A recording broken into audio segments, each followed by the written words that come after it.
Следующий вопрос, который мы будем разбирать, он приводится в книге Ибн Таймии «Баян Тальбис аль-Джахмия». Это первый том, 568 страница. И приводится, накалян, передает от Усмана бин Саида ад-Дарими: «О Аллахе Субхану Тааля, валяу кад шаа», если бы он захотел утвердиться на спине комара, то своей мощью, могуществом он бы смог это сделать. Что же тогда можно говорить о арше, великом арше, который является большим, нежели небеса и земля? Дословно это слова Ибн Таймии.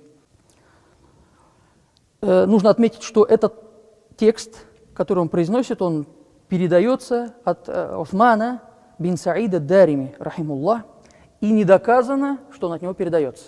То есть упоминается его имя, но нет доказательств, что он, рахимуллах, это сказал. Потому что нусха, из которой берется этот текст, она разрывается на имя Бишр Мурейси.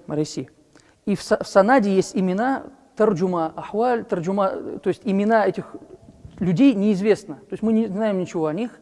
И в книгах Табакат, где описываются имена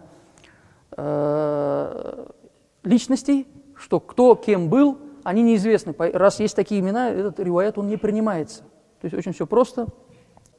Разве есть такой сифат? Кто кому может дать этот сифат, что он маасум, он безгрешен и говорит всегда только правду и никогда не ошибается, знает только истину?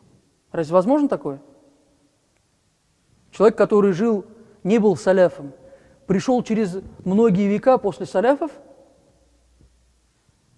который был посажен в тюрьму учеными Шама за свои воззрения.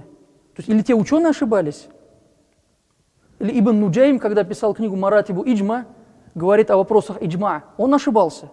Ибн Таймия берет, пишет книгу «Накдуль Маратибу Иджма». Опровержение. В некоторых вопросах он его опровергает, Ибн Нуджайма. Есть иджма, никто ее не опровергал, но приходит Ибн Таймия и говорит: нет, вот с такими-то вопросами я не согласен. Разве мы не должны быть объективными в этих вопросах? То есть любой человек может ошибаться, и любого человека мы должны взвешивать. Если это слово соответствует Корану и Сунне, мы будем это принимать. Если же не соответствует, то ни в коем случае.